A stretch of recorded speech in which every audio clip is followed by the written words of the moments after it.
Hello and welcome to SOUQ Pulse. My name is still Chooks, John Rogers Chooks. On SOUQ Pulse, you know what we say is not just a tagline, it has become a way of life. When we tell you, don't keep quiet, keep talking. It's not like most of all those ads you see where they say you keep, the side I'm not going to go to. But here we'll tell you the basic things. If we keep quiet, then we've considered. If we say, don't talk about it, then we ourselves have an issue. If we say nothing, then we are culpable. Now, it doesn't matter what you're facing, it doesn't matter what the economy looks like. On your end, it doesn't matter who is importing, who is exporting, it does not matter who is winning or losing. When we talk, we can emulate, we can get our cries heard, we can get our issues heard, we find solutions. People that most likely will be on the other end to throw the stick will hear you. Then it depends on, is it policy, is it government issue, is it politics? You don't get to hear that from us a lot. But hey, when we talk, we'll get heard. And on SOUQ Pulse, we talk. Today we'll be going somewhere that most people will be wondering what exactly, but yes, it concerns all of us. By the time we open up that particular can, I'm not just saying that other word, we'll get to see that it borders around every one of us. You see it, maybe you don't understand it that much. You feel it, maybe it has not hit you that hard. Someone close to you has got to tell testimonies on it. And you now wonder, why is ours different? That's what we are going to today. But hey, I'm not going to open up that can. I'm still not saying that last word. It's SOUQ Pulse, and we are going to talk. Seriously. Someone will say it hits me hard some days back, but hey, it's not all about me. It's all about all of us. Collective good. Don't go anywhere. SOUQ Pulse will be right back. It might be a monologue today, it might be all about questions, you never can tell. But remember what we say, on your own side, call your neighbors, call your friends, and remember we talk. When you get to argue on your side, there's no problem. There are no winners, there are no losers. It's all about we talking and getting heard. And that is what we are going to do today on SOUQ Pulse. Now, for those that are wondering, we are looking at security, but not security as in someone standing at your gate or your business places or making sure your goods arrive. We are looking at security when it comes to monitoring, surveillance. Surveillance of what? Social media, calls. You heard me right. Those two major things where a lot of times we take them for granted. But loads of crime and criminalities pass through that route, be it things you post on social media, be it threats, be it kidnapping, the transactions, how are they done, calls. Be it those particular Facebook, Twitter, TikTok, Telegram, any one of it. You open up and they tell you your account has been suspended or your account has been limited for things that just normal business posting. But right on your page, right on your wall, you see somebody posting nudes. You now ask yourself, how? Why? Then what about where we now have real crime being committed and you see it live on those particular walls? Now we are looking at it as it concerns Africa. We are looking at it as it concerns security, and we are asking this direct question. Who exactly is monitoring? Who exactly is tracing? Who exactly is tracking? So we'll be asking a whole lot of questions. Questions that I will ask because I might not have the answers. And when I ask, and you don't have the answers, we'll tell ourselves, keep asking. Sorry, I had to hit the table. And we ask. Someone definitely will have to give us answers. Why are we talking about this? Now let's look at, people will say, okay, if we say monitoring, if you say tracing, if you say tracking, what about human rights? Now this is not the first question. When we put human rights and security of life and property, which is more important? Which comes first? This is not a case of the chicken and the egg. No, it's a case of your life and your privacy. So which do you choose? Don't expect me to answer because I'm not going anywhere near it. So that is like where we are going to start from and now get to dive in. People are wondering why, how, what is he saying? I'll give a typical example. A few days back, the Bird app sent a message, in quote, and said, Chooks, your account has been limited. Okay, I was wondering, okay, what crime did I commit? Okay, no. Okay, I posted this particular program on someone's wall who happens to be my contact. That's all I can remember, but that's not an issue. But I'm looking at the same feed and I'm seeing things that I should not see, things that should not be in my face in the first place from people or contact that are not in my contact. Now, when we look at these things, we also get to see posts from, in quote, bandits. Then we now start asking those particular questions. Who limits those accounts? Who monitors those accounts? How do we account for things that we are not really sure of? Things that we know is not emanating from us. Things that is causing destabilization. These are questions. It's all going to be about questions, questions, and question.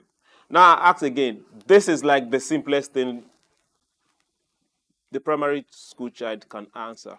But I'm asking this particular question so it will be right in our faces. Can phones be tracked?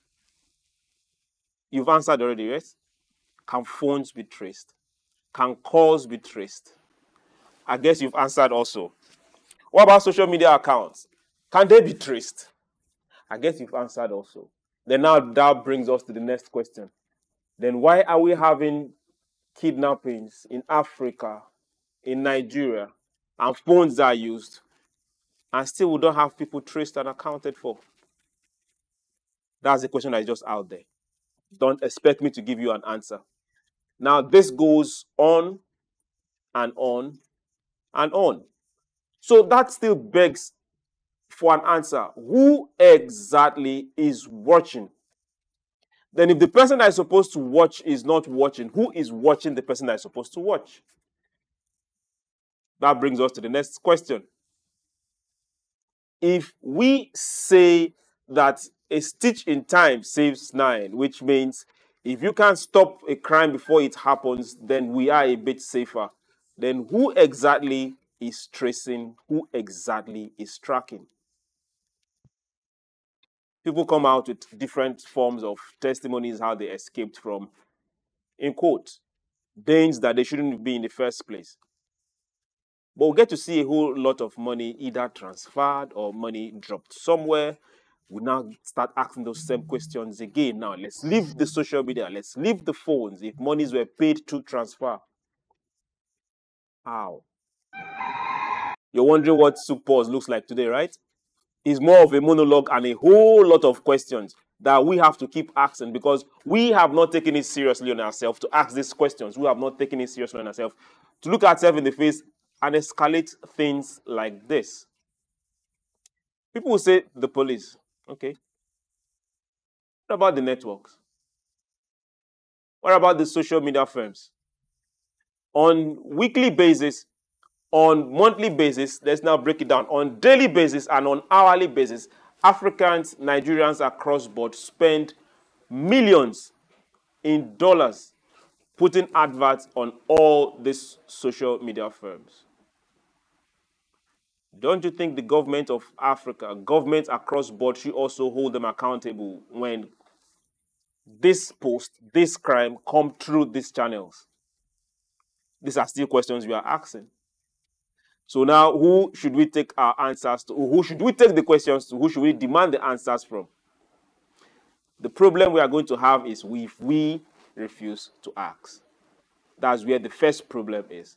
If we leave it and say, God will take care of it, no, it doesn't work that way. That's why God gave us heads and gave us wisdom. So there's the power of God and there's the wisdom of God.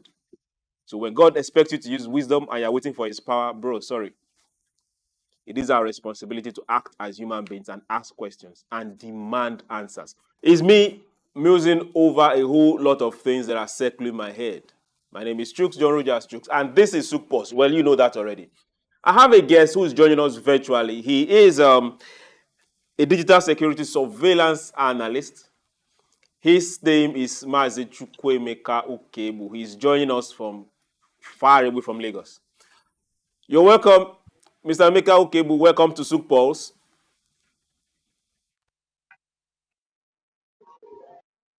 Microphone on mute Hello. or mute your device, please. I think it's unmuted. Can you hear me? I can hear you very well. You're welcome to SOUQ Pulse. Sorry, the network is a bit poor, and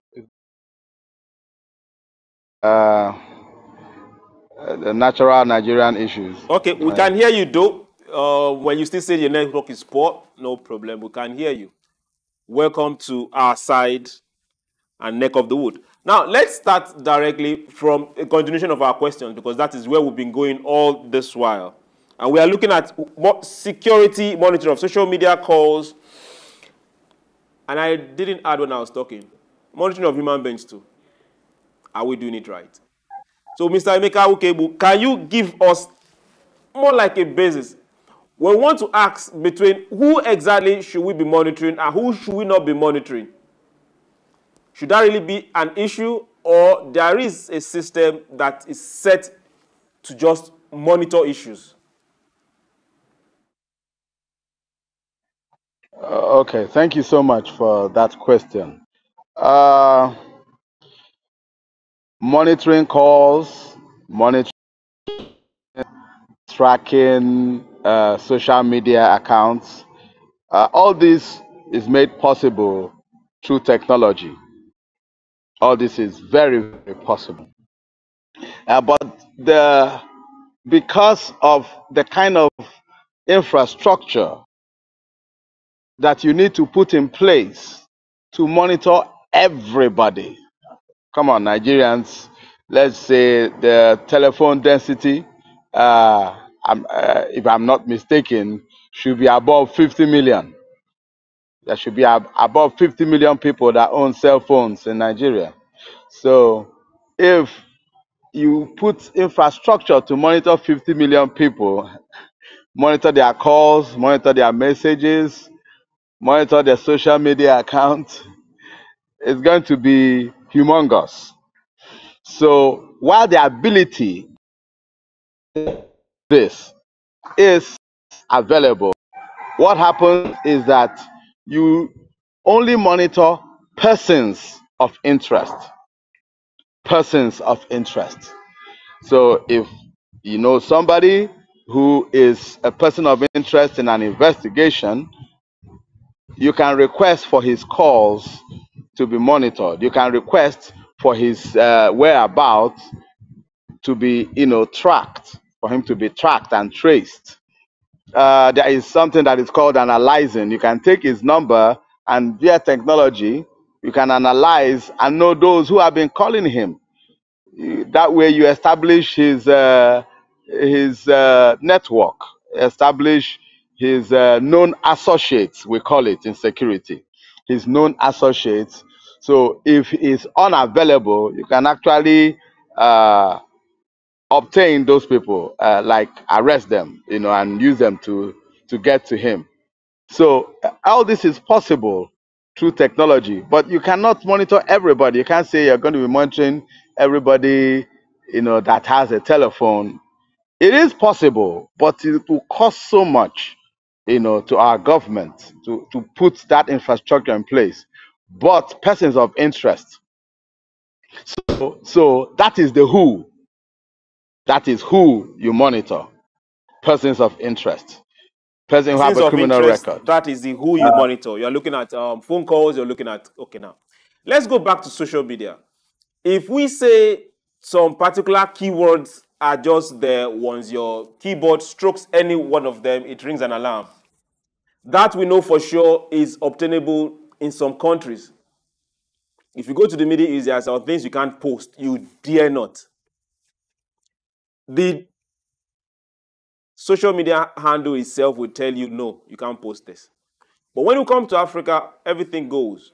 So can we have those kind of scrutiny? Can we have those kind of keyword search where once that kind of post, be it negative, be it derogatory, be it violent, be it crime, be it acts of terrorism or recruiting for violence is posted, it just rings a bell and somebody somewhere is watching? Do we have that working in Africa?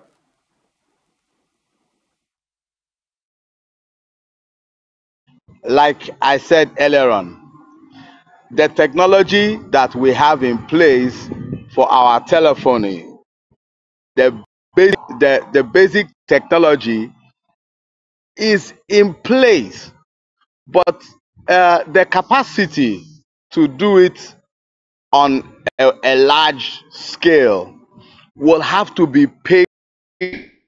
Let me use a more familiar example. Let me use a familiar example. Now, 9/11. Before 9/11,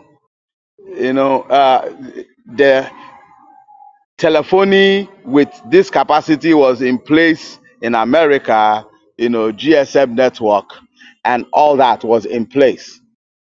But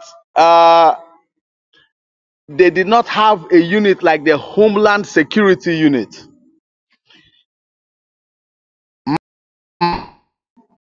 And watching everybody the way they are watching it now. You understand what I'm saying? Now after 9/11, they found out it's not just about words that you key into your browser, keywords that you use when you're using the social media. After 9/11, it is as bad as on the telephone, words that you say, SMSs that you type. Now, the Homeland Security, they have units that are put in place for the primary purpose of monitoring these things. Now, the technology, the extent of technology, the servers in place, the proprietary network, proprietary software and applications that are deployed. Now, it is possible to deploy these things in Africa, but it costs so much. Like I said, it's proprietary, proprietary applications that are in place that make it very, very possible for the words to be picked immediately and the unit sends an alert to the response unit. There is a response unit that quickly begins to monitor that phone conversation. Somebody begins to listen on, because you have used the keyword, begins to listen and gets the rest of that conversation. Somebody begins to record it, and it is flagged. They call it flagging in security. We say it is red flagged instantly for a response, and the response unit begins to handle the thing, begins to trace, begins to listen to it. They now begin to analyze the conversation. You understand? Just in case the conversation is in code, so that just listening to the conversation like that, you do not get the full import of what is being said. I don't know if you're getting what I'm saying. I'm sorry, I'm beginning to touch a lot I'm of definitely getting what you're saying. security But terms. now let's break it down this way. You are looking majorly at the cost. Let's go to Ethiopia. There is this conflict that is, as we speak, is not been fully resolved in Ethiopia. And part of the blame has been pushed to one of the social media firms. So now let's say, are we going to say because of cost, if they decided to invest a whole lot, looking at what they've lost, both in human and property, is it not far worse than the cost of installing that surveillance in the first place? Can we compare them and say, okay, the life of human beings or a city that has been leveled is not worth installing that surveillance in the first place? Must we wait for a 9/11 kind of destruction to happen? Okay, thank you for bringing up that example. You see, you talk of the value that every country places on their citizens. I wouldn't want to begin to talk about recent happenings in our country. We know what is going on with the protests and things. The value that a country places on one human life, the country that is willing to spend the kind of money that you need to invest to have this technology in place, scale, and to train the persons that are going to handle it, and to maintain. When I tell maintain, because these people run very lengthy shifts. You understand, that they hand over. The security there is airtight. You have key cards that have your biometrics. We are still here grappling with NIN, and well, let me not go further into that. But I'm saying that they have biometric key cards that they use to come in at some level of getting into those centers. It will have to be by your retina scan. You see, to have this kind of technology and this kind of establishment put up, it will cost a lot in equipment and in manpower. Now, the countries that have it in place pay that price because of the value that they have placed on human life. What is the value of a human life in Africa? You Because would of the ask value yourself that they've placed question. on their citizens. Let's just put it that way directly. Human Now, life you said something of their about citizens. flagging. Thank you so much. Now, let's bring it home. When you have someone making a call to collect ransom, is that not enough reason to flag the individual, to flag that number and trace? Oh, yes. Oh, yes. It is enough. We have ample. See, all these people that are running around, creating security problems, whether they are called bandits or they are called terrorists, whatever they choose to brand them, they are criminals, criminal elements. That is the way we see them in security. They are criminal elements because they are not freedom fighters. They are not. They are criminal elements. Now, all these criminal elements that are there, that actually take up phones to make call and create a presence in the virtual space that can be tracked, that can be traced. They create a presence. They are not operating analog systems. Some of them are using satellite phones. Satellite phones. All this can be tracked. All this can be traced. There is more than enough reason for us to flag all these individuals, flag their conversations, flag their chats when they are doing recruitment, and draw them in. This is why some nations of the world Why believe that don't we we are have truly. those people, those individuals, those elements? Why don't we see them on the regular? Okay, we just have a report that this set of person that you saw on social media has been traced, tracked, and this is it. Why don't we see that on the regular? Why do we get to see posts of those that post negative political message on social media? It's easy to trace them, track them, and arrest them. Whereas on this other side, these posts keep going. Well, you have said it. The political reason, the political will to survive, if I may put it that way, seems to be higher than the will to put good governance in place, to put the right things in place. It appears that way, if I must say.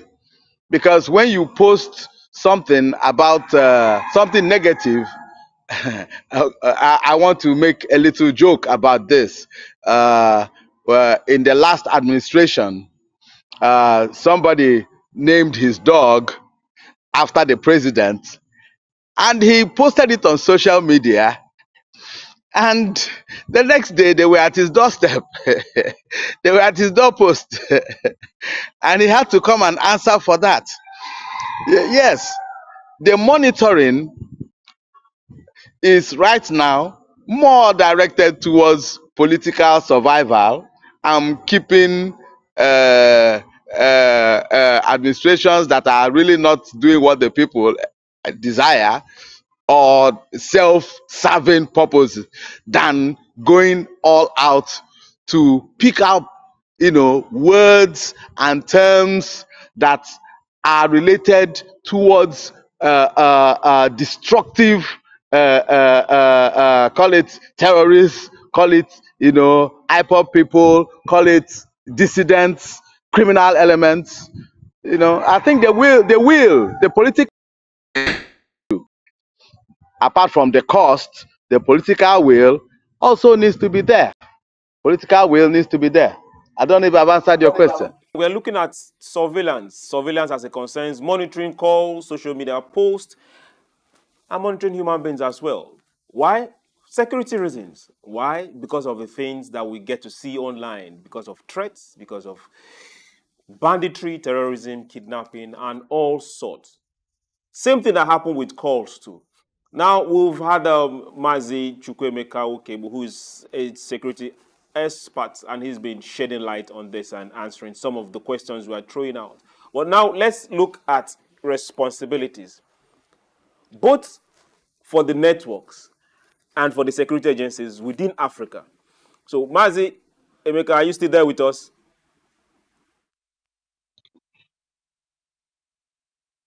Yes, I'm still here. I'm still here. Now let's also ask. Now for the networks, we have some major networks here in Nigeria, in Africa, some cut across. Do they have any responsibility when it comes to tracking also? Or is it just left for security people? Once they've given you a line or a SIM and you slot it in your phone, that's all. You just pay them and use their line. Do they have any form of responsibility too? Okay. Thank you so much for that. The networks, they are the carriers. They are the ones that carry this communication network. Uh, uh, they because there is, like you said earlier on, the human right and the privacy angle of this conversation, which I know we're going to look at after a while.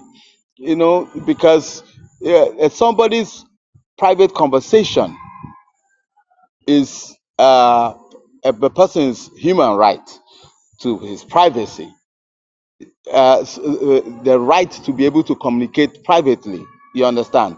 So the networks and the carriers that we entrust with these our conversations, they have the right to protect our privacy, unless it is proven that that conversation is a conversation that would bring about the harm of many.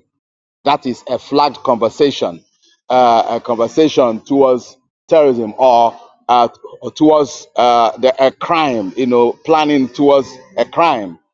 You understand? Now, what happens in the space that we are discussing is that when the police write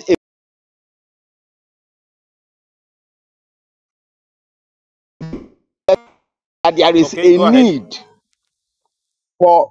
need to analyze this conversation. Approval is given by the Commissioner of Police in that kind of situation, and it is sent to the network as an agreement with law enforcement that when such a document has been produced with a signed petition and an approval given by the Commissioner of Police, or if it is the Director of DSS in the state, or if it's on the federal angle, the National Security Advisor, the NSA's office.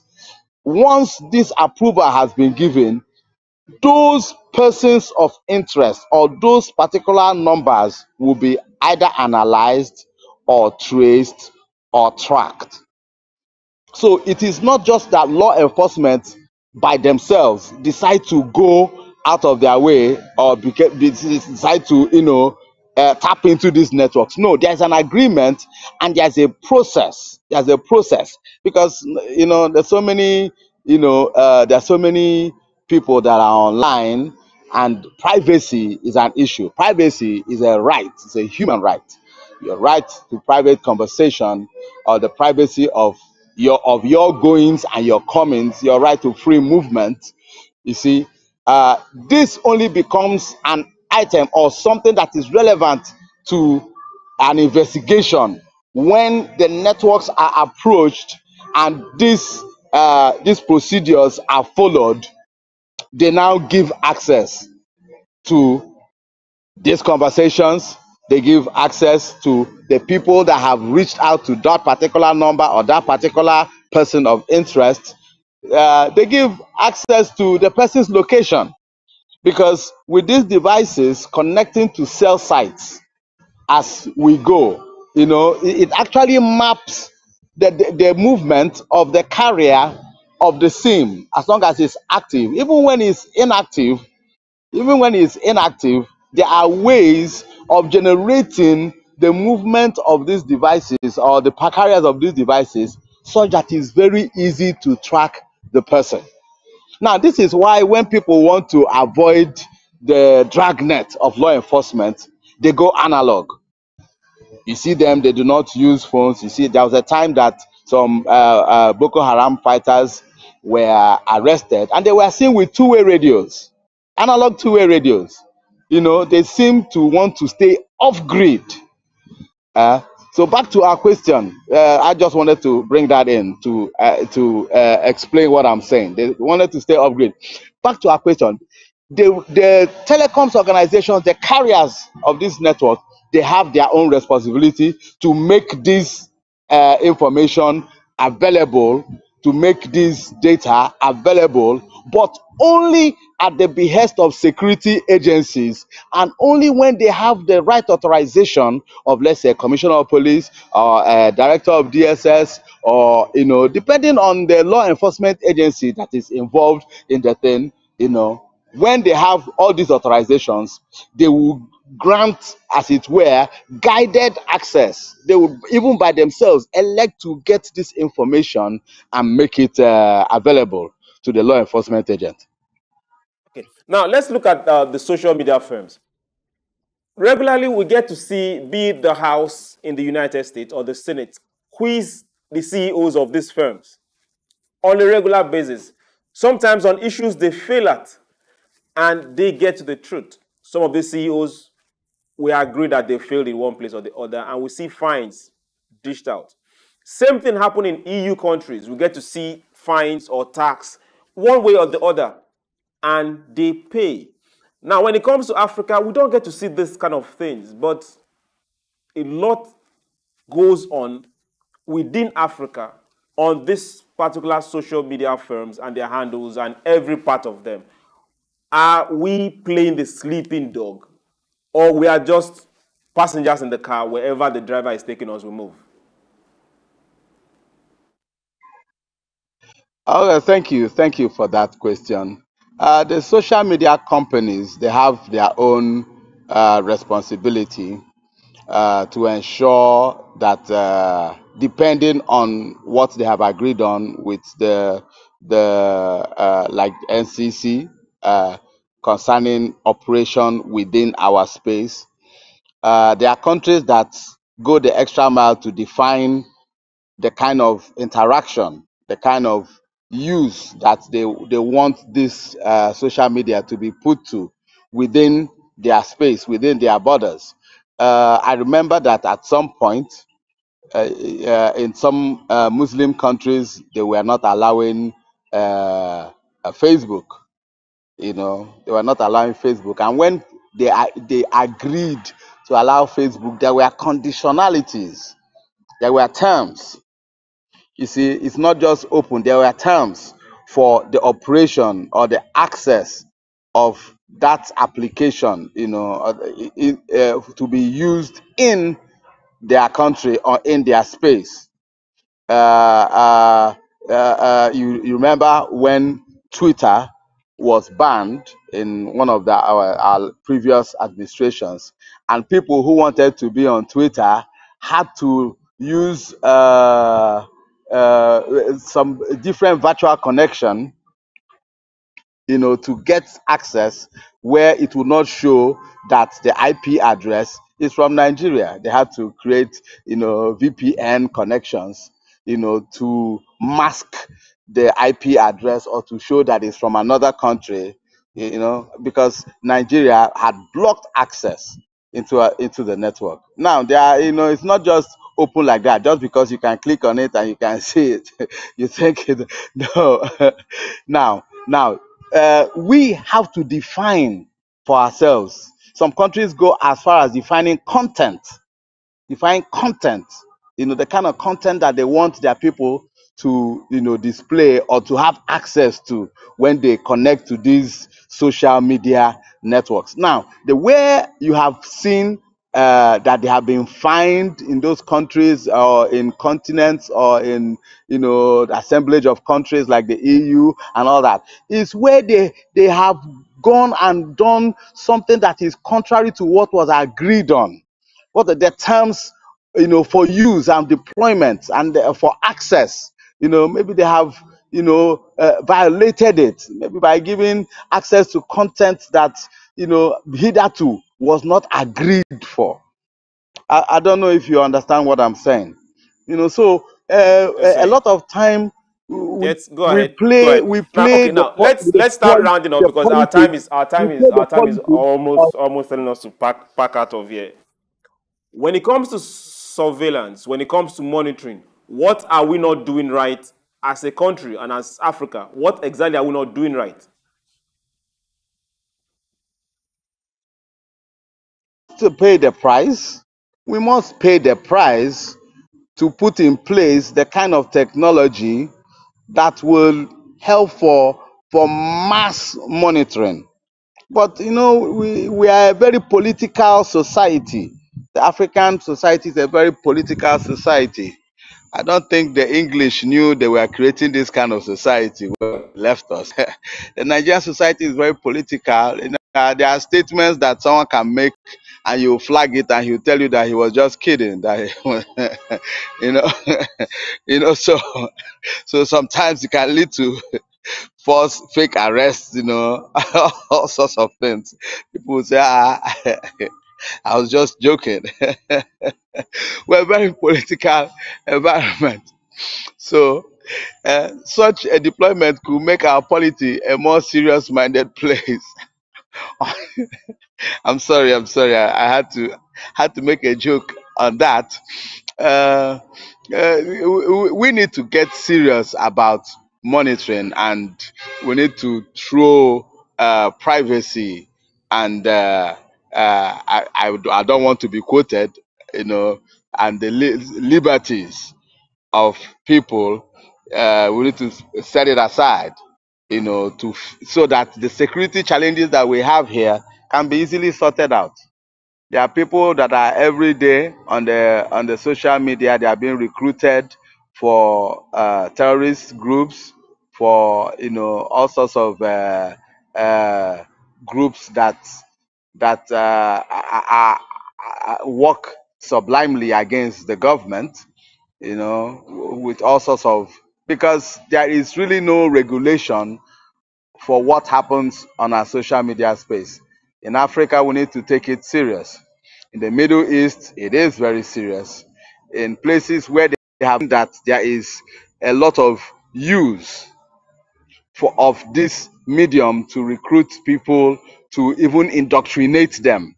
It is taken very seriously, and attempts both on YouTube and other social mediums are flagged way on time, and the people are brought to book.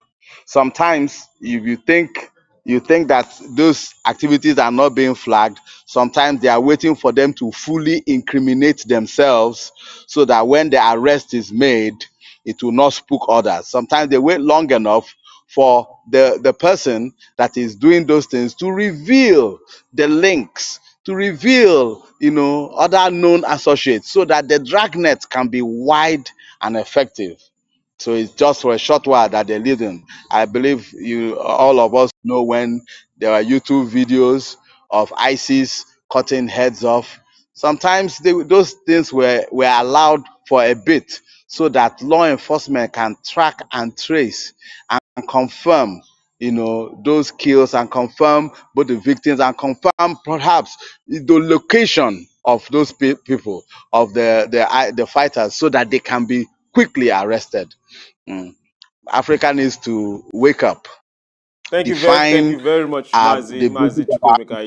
It's always a pleasure having you. This is like the second time you've been on SOUQ Pulse, and When we talk security with you, there is never a dull moment, even though it's a very serious issue. Before we let you go, we'll just give you just 2 sentences. In 2 sentences, if you happen to be the chief security officer, not the president though, the chief security officer, be it in one of those establishments you called earlier on, will you sanction monitoring across board without political considerations? You said in a few words. So I'll make it Sentences. one word. Yes, I'll sanction it. Yes, yes, I will sanction it because it is for the good. It's for the greater good, and we'll be more secure with it. Thank you for having me, SOUQ Thank you Plus. very Thank much you for for coming on always SOUQ having me. Pulse. I look forward to having you very soon. Thank you so much. I appreciate it. Thank you. Thank you. Now, for everyone that has been part of this show today, remember, business cannot thrive when we can't do business in the first place. And what is going to stop us from doing business? Safety. If you can't secure the goods or secure the office or secure the farm, which happens to be the in thing right now, those farms, if we can't secure it, then who is going to get their hands dirty farming? Who's going to wait for goods to come into this country or export when the safety of the goods are not there?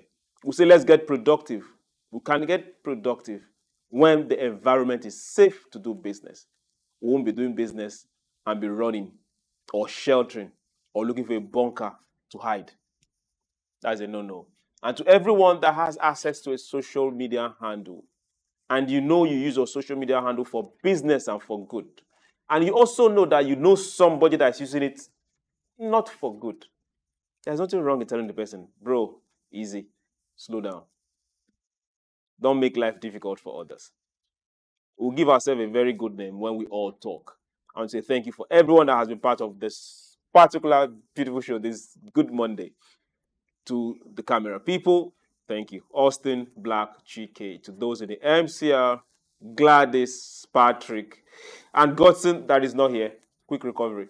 And to everyone that has been part of this, watching from the sides, from Baba to Shade, thank you.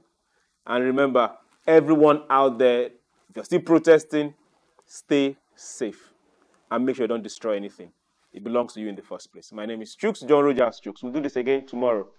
Have yourself a beautiful evening.